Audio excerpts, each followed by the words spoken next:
नमस्कार। मैं आज ये प्रश्न करना चाह रहा था कि लोगों में तंत्र को लेकर कई प्रकार की भ्रांतियां, कई प्रकार की धारणाएं हैं। तो मैं चाहता था कि आप उस पर प्रकाश डालें, क्योंकि आपसे बेहतर इस विषय में मुझे नहीं लगता कि कम से कम मुझे कोई बता पाएगा। क्योंकि तंत्र को लेकर लोगों की आम सोच ये है कि जो तंत्र होता है वो लगभग बुरा करने के लिए ही होता है, उसका अच्छाई से कोई वास्ता नहीं। तंत्र के नाम को सुनते ही लोग डरने लग जाते हैं और तांत्रिक व्यक्ति को वो अलग ही दृष्टि से देखना प्रारंभ कर देते हैं। खुश रहिए प्रिय पवन जी, बहुत आशीष, बहुत शुभकामनाएं। और जब हम तंत्र की बात करते हैं तो तंत्र की जो अंग्रेजी है वो है सिस्टम। जैसे सिस्टम, तो कोई भी चीज अगर आप जीवन में सिस्टमाइज वे में करना चाहते हैं, जैसे हम एक शब्द का प्रयोग करते हैं तंत्रिका, तंत्र, मेटाबॉलिज्म हमारा, तो यह श्वसन तंत्र, तो हमारा ब्रीदिंग सिस्टम, पाचन तंत्र यानी हमारा पूरा जो हम चीज़ को डाइजेस्ट करते हैं उसका सिस्टम। तो तंत्र का जो संबंध है वो है किसी भी चीज को सिस्टमेटिक वे में करने से, एक बात। दूसरी बात, ये 100% रिजल्ट ओरिएंटेड होता है। जैसे आग का तंत्र है भोजन को पकाना। आग की जो नेचर है वो है भोजन को पकाना। वो भोजन चाहे कोई अपाहिज पकाए, चाहे कोई स्त्री पकाए, चाहे कोई बीमार पकाए, चाहे कोई कसाई पकाए, चाहे कोई पंडित पकाए, जो आग पर भोजन रखेगा उसका भोजन पकेगा। आग का स्वभाव है जलाना। वो हाथ अगर फ्लेम पर ऐश्वर्या राय रखे कि मोहल्ले की कोई चुड़ैल रखे, हाथ दोनों का जलेगा, क्योंकि आग का स्वभाव है जलाना। तो तंत्र का मतलब है किसी भी चीज को सिस्टमाइज वे में करना। ये हमारे यहाँ की एक ऐसी विधा थी, और ये जो शिव सूत्र में जो भगवान शिव और पार्वती का संवाद है वो तंत्र की सर्वोच्च अवस्था है। उसमें 120 विधियां उन्होंने जिक्र की हैं। तो उन 120 विधियों में से 10 या 12 विधि ही आज तक अमल में लाई जा सके। 100 से भी अधिक विधियां अभी हिडन हैं, हम पहुंच ही नहीं पाए। जो पराकाष्ठा है व्यक्ति के, जत पिंडे तत् ब्रह्मांडे, ब्रह्मांड में जो भी कुछ है वो आपके पिंड में है, आपके शरीर में, आपके मन मस्तिष्क में विद्यमान है। तो तंत्र में फिर हम पीछे आते हैं तो लगभग 2500 साल पहले तो वहां गुरु गोरखनाथ ने जो प्रयोग शुरू किए और शाबर, एक नई विद्या का प्रयोग किया, शाबर मंत्रों का। तो तंत्र में चीज क्या है कि आप जो भी आपका ऑब्जेक्ट है या जो भी आपका सब्जेक्ट है, जो भी आपकी समस्या है, उसका 100% निदान समाहित है। उसमें कोई फेलियर नहीं है उसका। आपका निशाना आपके ऊपर है, लेकिन बंदूक चलेगी। बंदूक का मतलब चलना।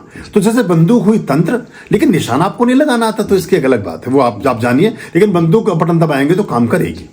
तो तंत्र में इसका क्या हुआ कि चूंकि रिजल्ट ओरिएंटेड बहुत ज्यादा था और हम मनुष्य हैं, मानव स्वभाव है, तो हम सबसे पहले मत्सर, ईर्षा, घृणा, क्रोध, लोभ, वासनाएं, हम इनसे ऊपर कभी उठ नहीं पाते। तो हमें लगा कि हम देसी घी को पैदा करने के बजाय हम शराब को पैदा कर लें। जब कोई चीज पैदा हो ही सकती है, शराब को पी के ज्यादा मजा आ रहा है और देसी घी को पी के तो कुछ होता नहीं है, और ज्यादा पी भी नहीं सकते हो। कोई दुनिया में ऐसा आदमी नहीं मिलेगा जिसने 1 कप दूध पीना शुरू किया हो और वो बूढ़ा होते होते 10 गिलास दूध पीने लगा हो, लेकिन जिसने 1 पैक शराब पीनी शुरू की हो बोतल तक पहुंच जाता है। नकारात्मकता बढ़ती जाती है। तो तंत्र में हम चूंकि निहित स्वार्थों में संलिप्त थे और मनुष्य योनि में थे, तो हमें वो वासनाएं हमें केंद्रीभूत करती हैं, जिसपे गुरु गोरखनाथ ने काम किया। उसमें सहस्त्रार से और मूलाधार के बीच उन्होंने 5 चक्रों को गायब कर दिया, सीधे सहस्त्रार से मूलाधार पे चोट की।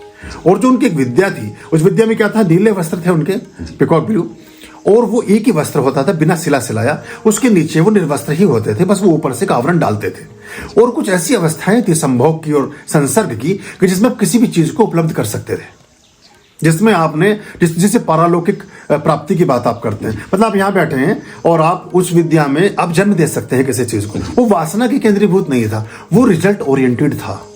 जैसे आप अपनी उम्र बढ़ा सकते हैं, किसी और की उम्र बढ़ा सकते हैं, किसी की उम्र कम भी कर सकते हैं, आप किसी की उम्र को घटा भी सकते हैं, किसी को घर तक भी ना जाए आदमी ऐसा कर सकते हैं, और कोई आदमी उसको जीवन भर कोई प्रभावित ना कर पाए ये भी आप कर सकते हैं। तो उन अवस्थाओं में क्या हुआ कि प्रैक्टिशनर पे डिपेंड करती है चीजें। वो जब महान ऊर्जा प्रकट होती है, जब भगवान शिव वरदान देंगे भस्मासुर को, तो देंगे वरदान, लेकिन साथ साथ उसका विधान निर्मित हो चुका होता है, उसको डिस्ट्रॉय कैसे करना है। तो जब वो ताकत आनी शुरू हुई और लोगों ने दुरुपयोग शुरू किए, तो जीवन को आप सेकंड कर दें। आप जीव को उत्पन्न करना नहीं चाहते, लेकिन आप पोर्शे को उत्पन्न करना चाहते हैं, आप फरारी को पैदा करना चाहते हैं, आप अपने यहाँ 50 किलो सोना पैदा करना चाहते हैं, आप अपनी 50 कमरों की हवेली पैदा करना, पैदा चीज ये तो बहुत मामूली चीज है। जब आप जीवन का जन्म दे सकते हैं तो ये स्थूल जो चीजें हैं ये क्षणभंगुर हैं, ये तो 1 सेकंड में पैदा होती है। तो लोगों ने क्या किया कि एक तो उसके दुरुपयोग शुरू हुए, और फिर हर आदमी का क्या था कि हर आदमी अपने बाकी चीजों के आडंबर में फंस गया। विद्या तो किसी और चीज के लिए सीखी, अब रावण को कोई कमी थोड़ी थी, सीता को उठाने की क्या जरूरत थी। मतलब आप सीता माता तो जो भी मतलब उनका तो कोई मुकाबला नहीं, लेकिन मंदोदरी ने उनसे प्रश्न किया, बोले तुम्हारे पास कुबेर की पुत्र वधू है और तुम्हारे पास कौन नहीं है, और दुनिया की सुंदरतम स्त्रियां तुम्हारे हरम में हैं। उनकी पत्नी पूछ रही रावण से, तुम सीता के लिए को हरण करके क्यों लाए। तो उन्होंने कहा मैं सीता को हरण इसलिए करके लाया कि मेरी जो ऊर्जाएं हैं वो पराकाष्ठा को प्राप्त हो गई हैं, अब इन्हें डिस्ट्रॉय करना जरूरी है, इनका खात्मा बड़ा जरूरी है। विभीषण को भी निकालना एक उनकी विद्या का हिस्सा था, पूरा भविष्य देख चुका था रावण अपना, और उस सब सारी योजना उसने निर्मित की थी, और वो चाहता था कि मैं अमर हो जाऊं हमेशा के लिए, तो भगवान के द्वारा मृत्यु प्राप्त होने पर ही हो सकता था, वरना उसके कुल में कितने लोग हुए। जो इडविडा और जो उनके पिता थे, जिनके संतान थे रावण, तो वो उनकी बहुत अद्भुत संतानें थी सारी की सारी। तो तंत्र का प्रयोग सबसे ज्यादा रावण ने किया, तंत्र का प्रयोग और बहुत श्री कृष्ण ने किया। तो लेकिन वो तंत्र ऐसे थे जो बहुत सटीक और बहुत सकारात्मक थे और मानवता के उपयोग में थे।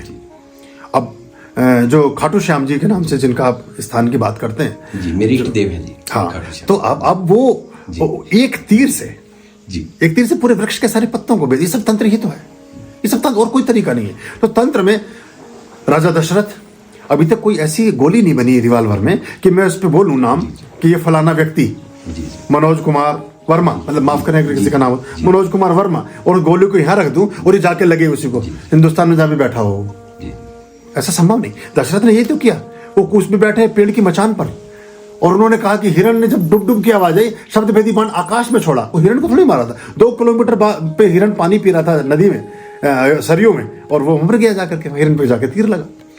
तो ये तंत्र है सारा का सारा। तंत्र को हमने गलत तरीके से प्रयोग किया। आप देखें, आपने रामायण और महाभारत देखी होगी, सारे तीर सामान्य हैं, कोई तीर सोने चांदी हीरे मोती के नहीं थे, सारे तीर में फलक, सबका प्रस्तर फलक थे, या तो स्टोन्स के फलक थे या तांबे के फलक थे। बहुत कम वो ऐसे थे जिनमें गोल्ड का या उसका था, तांबे के सबसे तांबे के थे। लेकिन वो जब एक धनुष पर प्रत्यंचा खींचते हैं, फिर उस पर बाण रखते हैं और बाण को ऐसे लगाते हैं माथे से, अब जो ये तंत्र है।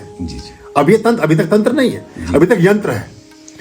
यंत्र के माध्यम से मंत्र की संधान के बाद तंत्र कार्य करना शुरू करता है। यंत्र है एक मेटल का हिस्सा जो आपको मैंने दिखाया, मंत्र है जिसने उसको जागृत किया, और तंत्र है ये कि अब वो काम करेगा उस इन्वोक के लिए जिस इन्वोक को हमने सोचा है। ये तीनों चीजें एक साथ काम करती हैं। तो इसमें जो तंत्र था, तंत्र में मारण है, मोहन सम्मोहन है, उच्चाटन है, वशीकरण है। तो अब वशीकरण ये किसी आदमी के लिए नहीं था, वशीकरण था कि मेरी इंद्रियों पर मेरा इतना वश हो कि मैं किसी भी चीज के प्रति कभी भी ऐसा ना हो जाऊं कि मानवीय गरिमा से नीचे गिरना पड़े, चोरी ना करनी पड़ जाए, डकैती ना डालनी पड़ जाए, किसी का कत्ल ना करना पड़ जाए, किसी के साथ व्यभिचार ना करना पड़ जाए, किसी का धन ना उठा के भाग जाऊं। ये वशीकरण स्वयं के लिए था। ये सम्मोहन था स्वयं की आत्मा के प्रति कि परमात्मा की सम्मोहन में मोहित रहे, वो किसी ऐसी चीज में सम्मोहित ना हो जाए कि जो चीज दुनियावी चीज हो और जो चीज दुनिया में हमारे जीवन को नीचे की तरफ ले जाती हो। आग जब परिलक्षित होती है और पानी के साथ संसर्ग करती है, तो पानी जब वाष्पीभूत होता है तो भाप बनता है, और जब वो स्थूल होता है तो बर्फ बनता है। बर्फ भी पानी है, भाप भी पानी है। जब वो ट्रांसफॉर्म होता है, ऊर्ध्वगामी चैतन्य बनता है, कुंडलिनी जागरण होती है तो भाप बनता है, और जो वासना में गिरता है, सामाजिक चीजों में गिरता है तो बर्फ बनता है। बर्फ का स्वभाव है नीचे की तरफ गिरना, भाप का स्वभाव है ऊपर की ओर उठना। तो जो चैतन्य की जागृति है, जो अहम ब्रह्मास्मि की बात है, तत्पिंडे तत् ब्राह्मण्डे की बात मैंने की, या आप कहते हो रसो वैसा, जो परमात्मा का रस है वो आपके अंदर वैसा के वैसे कैसे उतरे। आप ईश्वर, अमृत से पुत्र, ईश्वर के पुत्र हैं आप। तो वो उन चीजों के लिए सारी मारण किसका, कि कभी ऐसी कोई चीजें धरती पर चलने वाले थलचर, आकाश में उड़ने वाले वायुचर, जल में रेंगने वाले जलचर, और किसी भी तरह की विजिबल और इनविजिबल, जो सुदर्शन कवच में बात है, माधवाचार्य जी ने उस पर बड़ा काम किया। तो ये कोविड कोरोना के सारे जितने भी ये आपके वायरस हैं, इन सब का जिक्र है। सुदर्शन कवच में। ऐसे ऐसे जो आप सोच भी नहीं सकते। ब्रह्म ज्वर भी होता है एक, ज्वर भी 64 प्रकार के ज्वर हैं। अभी तो डॉक्टर नहीं बता, 3-4 तरह के बुखार बता पाते, टाइफाइड हो गया, ये हो गया, 64 प्रकार के ज्वर हैं। उन 64 के 64 प्रकारों के ज्वर का निदान लिखा गया। हमारे लोगों के आप अगर देखेंगे 1200 हमारे जो डिस्कोर्स हैं उनमें बहुत लोगों ने प्रयोग किए। वो सुदर्शन कवच आप लगा, ये बुखार उतरना शुरू हो जाता है। ये तंत्र है। अरविंद घोष, महर्षि अरविंद जो पांडिचेरी में जिन्होंने आश्रम बनाया, उन्होंने प्रक्रिया देखी। वो राजनीति में है, गांधी जी के साथ बैठे हैं, एक व्यक्ति आते हैं और वो आने के बाद एक आदमी बीमार पड़ा है, ठीक नहीं हो रहा है, वो गर्म एक पानी मंगाते हैं और गर्म चाकू मंगाते हैं। 3 बार उसको चाकू को उसमें फिराते हैं और एक फूंक मारते हैं, मंत्र बोलते हैं, पानी पिला देता है, आदमी उठ के बैठ जाता है। बस वो सामाजिक आर्यं शरणं शुभमस्तु, संभव करणम् अरमस्तु। आर्यं शरणं शुभमस्तु,